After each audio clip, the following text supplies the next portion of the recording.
जय हिंद, वंदे उत्कल जननी। आज आम एक मजादार ट्रिक को मन पकाइबा।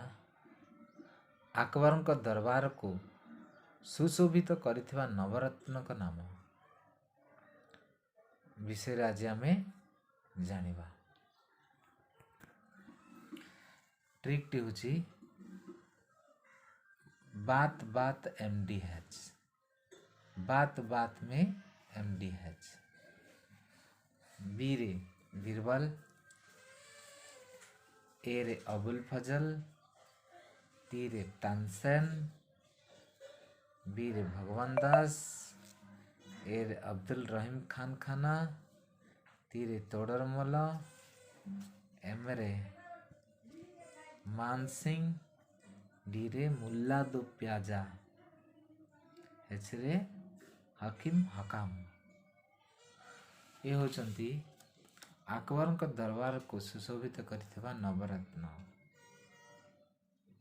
9 जन विज्ञ व्यक्ति व विभिन्न कार्य लिप्त व्यक्ति थिले। सेमानक नाम को आमे ट्रिक साहाଯ୍य मन पकाइबा। ट्रिक टी होची बात बात MDH। बात बात में MDH। वर्तमान आमे अकबर विषय रे टिके जानिबा। वर्तमान आमे अकबर विषय रे टिके अवगत हवा। ये होचंती अकबर, जे कि महान सम्राट थिले। अकबर का जन्म 15 अक्टोबर 1542 मसीह रे उमरकोट वर्तमान पाकिस्तान रे अवस्थित सेठी होइतिला। से होचंती बाबरंकर नाती एवं हुमायूनकर पुत्र अटंती एवं जहांगीरंकर बापा अटंती। तांकर 9 जन मुख्य मुख्य व्यक्ति थिले। सेमान नवरत्न नाम विख्यात अटंती। से नवरत्न व्यक्ति को आज आम चिन्हवा। प्रथम ये होचंती बीरबल, द्वितीय ये तानसेन, तृतीय मान सिंह, राजा मान सिंह, फौजी ये होचंती हकीम हुकाम, तापर ये होचंती मुल्ला दो प्याजा, ये राजा तोडरमल, ये होचंती अब्दुल रहीम खान खाना और ये होचंती अबुल फजल। यहीपरि 9 जन व्यक्ति अकबर दरबार को सुशोभित करथिले। अकबर पाकिस्तान उमरकोट रे जन्म ग्रहण करथिले 1542 ख्रीष्टाब्द रे। तांकर राजधानी थिला फतेहपुर सिक्री। से केवल 14 वर्ष रे साम्राज्य अधिकार करथिले। आ तांकर मृत्यु होइतिला 1605। से 1556 रु 1605 ख्रीष्टाब्द पर्यंत सिंहासन आरोहण करथिले। और तांकर टॉम्ब अकबरंकर टॉम्ब सिकंदरा आग्रा उत्तर प्रदेश रे अवस्थित। तांकर पूरा नाम होची अबुल फात जलाल उद्दीन मोहम्मद। वर्तमान नवरत्न मध्यरु गोटे गोटे विषय रे संपूर्ण रूपे चर्चा करबा। प्रथम होचंती बीरबल। ये होचंती बीरबल। ये होचंती बीरबल। बीरबलंकर वास्तविक नाम थिला महेश दास। परीक्षा रे भी ए पर प्रश्न पचारि दोंची बीरबलंकर वास्तविक नाम कोन? आमे कहबा महेश दास। अकबर बीरबलंकर सबुठारु बड़ सलाहकार थिले एवं जहाँ किछि परामर्श बीरबलंक ठारु ग्रहण करथिले। द्वितीय रे आमे चर्चा करिबा विशिष्ट विलक्षण संगीतज्ञ तानसेन का विषय रे। ये होचंती तानसेन। ये होची तानसेन, जे कि अकबरंक दरबार को कवि एक थिले। से मल्हार राग तैयार करथिले। परीक्षा रे ये भी प्रश्न आसे तानसेन केउ राग तैयार करथिले? उत्तर हबो मल्हार राग। तृतीय आमे चर्चा करिबा राजा मान सिंह। अकबरंक सेनार प्रधान सेनापति थिले राजा महाराजा मान सिंह। से जयपुर राजा थिले। अबे अकबर तांको नियुक्ति देथिले निजर सेनार सेनापति प्रधान सेनापति रूपे।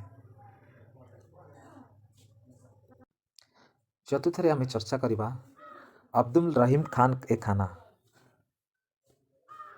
ये होचंती अब्दुल रहीम खान ए खाना, जे कि ଆକବରଙ୍କର ଜଣେ ପ୍ରତିଷ୍ଠିତ ଦରବାରରେ ଜଣେ ପ୍ରତିଷ୍ଠିତ କବି ଥିଲେ ଏବଂ ଆକବରଙ୍କ ସଂରକ୍ଷକ ବୈରାମ ଖାନଙ୍କ ପୁଅ ଥିଲେ।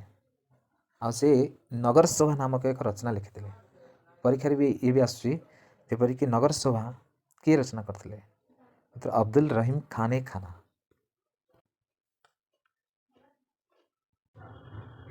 ଇଏ ହେଉଛନ୍ତି ଫକୀର ଅଜିଉଦ୍ଦିନ ଯିଏକି ଆକବରଙ୍କର ନିଜ ଚିକିତ୍ସକ ଥିଲେ। ଷଷ୍ଠରେ ଆମେ ଚର୍ଚ୍ଚା କରିବା ରାଜା ଭଗବାନ ଦାସଙ୍କ ବିଷୟରେ।